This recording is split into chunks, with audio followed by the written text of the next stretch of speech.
ఎంతటి వాడను అంటే అర్థం ఏంటి? దేవా, నువ్వు ఏదైతే చెప్తున్నావో అది నేను చేయడానికి నాకు అంత అర్హత లేదు, నేను అంతటోని కాదు అసలు.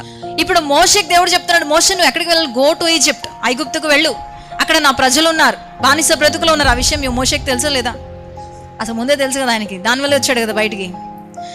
వెళ్ళాలి, నువ్వు ఆ ప్రజల్ని విడిపించాలి, నేను నా సాధనంగా వాడుకుంటాను అంటే మోషే అంటున్నాడు అసలు నేను ఎంతటి వాడను. ఇప్పుడు ఇక్కడ దేవుడు యోగ్యులైన వారిని పిలవడు, దేవుడు అర్హులైన వారిని పిలవడు. God doesn't call the qualified, he qualifies the called. పిలిచిన వారిని యోగ్యులుగా చేస్తాడు. అయితే మోషేకి అది అర్థం కాల, మనకు కూడా అర్థం కాల. నేను ఎంతటి వాడను.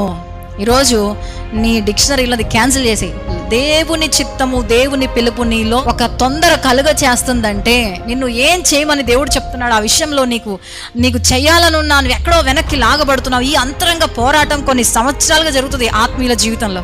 దేవుని చిత్తంలో పరిపూర్ణంగా ఎంటర్ అయ్యేంత వరకు కూడా ఈ ఫైటింగ్ ఉంటూనే ఉంటుంది. ఎప్పుడు ఈ అంతరంగ పోరాటం ఎండ్ అవుతుందంటే ఎప్పుడైతే నువ్వు డెసిషన్ తీసుకుంటావో, ఎప్పుడైతే ఒక నిర్ణయం తీసుకుంటావో. ఏంటా నిర్ణయం? దేవునికే లోబడతాను అని నిర్ణయం తీసుకొని ఎప్పుడైతే ఎంటర్ అవుతావో ఇక ఈ అంతరంగంలో పోరాటం అంతా క్లోజ్ అయిపోతుంది. మనశ్శాంతి దొరుకుతుంది నీకు అప్పుడు.